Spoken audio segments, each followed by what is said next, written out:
Bem-vindo ao InCore Talks, o podcast do InCore HC-FM USP. Olá, eu sou Francine Rosseto, sou médica pneumologista do Instituto do Coração e estou aqui hoje para apresentar o InCore Talks.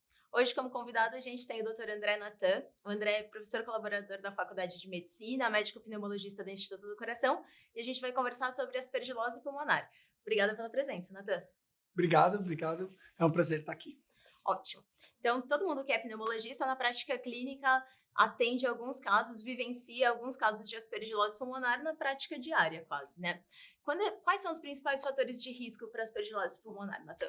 É uma boa questão. Na verdade, os fatores de risco estão relacionados a alguma doença estrutural no pulmão. Então, quando a gente pensa em aspergilose, se lembra muito de doença pulmonar pós-tuberculose, que aliás é uma coisa que se estuda cada vez mais, das cicatrizes, das sequelas anatômicas do paciente que tratou tuberculose e ficou com uma bronquiectasia, uma escavação ou algo estrutural que altera a imunidade local e favorece a proliferação do fungo. Mas qualquer outro paciente com doença estrutural pode ter. Então, paciente com sarcoidose, alguma outra intersticiopatia, paciente com silicose, alguma outra pneumoconiose. Então, são pacientes com doença estrutural que têm o risco de ter esse acometimento fúngico posterior. Perfeito. E como diferenciar na prática clínica uma aspergilose invasiva da crônica cavitária e da alérgica? O aspergillus ele se apresenta no pulmão de diversas formas, né? O mesmo micro-organismo, ele pode dar desde uma forma invasiva, com uma mortalidade super alta, mas em quem? Paciente muito imunossuprimido, neutropênico, paciente pós-TMO, seria o estereótipo desse paciente pós-transplante de medula óssea, que fica neutropênico muito tempo, desenvolve um quadro respiratório, uma imagem nova no pulmão, geralmente tomografia, porque o raio-x não consegue visualizar adequadamente, e ele desenvolve uma aspergilose angioinvasiva, então um quadro agudo, rápido, febril, que pode cursar com acometimento bilateral ou mesmo sistêmico, com uma maior mortalidade elevada. Já a aspergilose crônica cavitária estaria num outro espectro, o paciente tem não tem uma imunodeficiência sistêmica, mas tem uma imunodeficiência local, aquilo que a gente falou, o paciente com uma alteração estrutural, e aí cronicamente, ou seja, ao longo de semanas a meses, desenvolve tosse, expectoração, febre baixa, piora da dispneia, e aí se faz diagnóstico, seja clínico, sorológico, tomográfico, a gente vai falar isso mais para frente, provavelmente, de uma aspergilose crônica cavitária. Já tem um outro espectro, ele não é nem muito imunossuprimido, nem tem uma alteração local da imunidade, mas ele é hiperreativo, paciente asmático, paciente com fibrose cística que desenvolve aspergilose bronquopulmonar alérgica, que não é uma doença exatamente de invasão do fungo, mas principalmente de uma hiperreatividade brônquica local à presença do fungo, tanto que o tratamento é outro, passa muito mais pelo corticoide do que pelo antifúngico. Perfeito. Então, são 3 apresentações completamente distintas a depender do estado imunológico do paciente. E da alteração anatômica local, exatamente. Perfeito, ótimo. Natan, quais os exames que têm uma acurácia para o diagnóstico da aspergilose pulmonar? Quando solicitar cada um a depender da nossa hipótese diagnóstica para o paciente? Perfeito. Então, também vamos ter que olhar primeiro para o nosso paciente.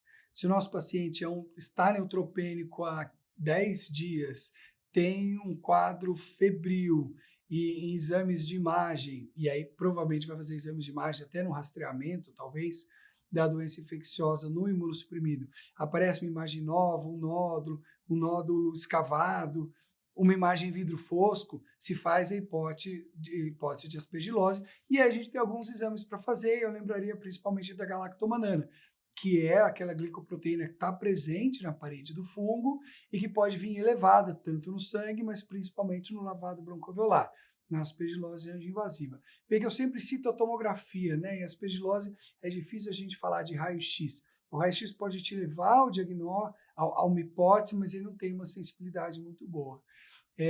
De novo, se você está pensando numa ABPA, numa aspergilose bronquopulmonar alérgica, você vai pedir outras coisas. Você vai olhar GE é específico para aspergillus, vai olhar para o seu paciente que tem asma, que tem eosinofilia ou que tem fibrose cística.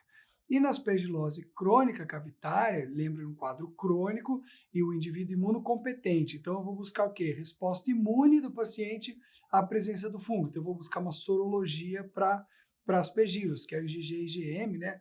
Depende a contra-imunoeletroforese ou a imunodifusão dupla, que são os anticorpos contra o aspergilos. Então, vai pedir sistêmico isso, além da tomografia, além de, eventualmente, uma cultura de escarro que possa crescer o aspergilos. Perfeito. E como tratar aspergilose pulmonar? Quais antifúngicos a gente tem disponível?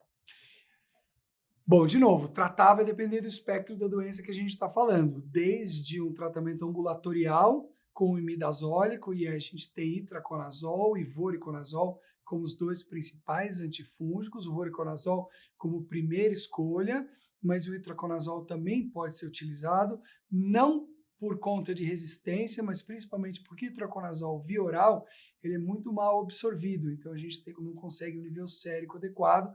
O voriconazol a gente tem uma segurança muito maior para utilizar nesse paciente ambulatorial.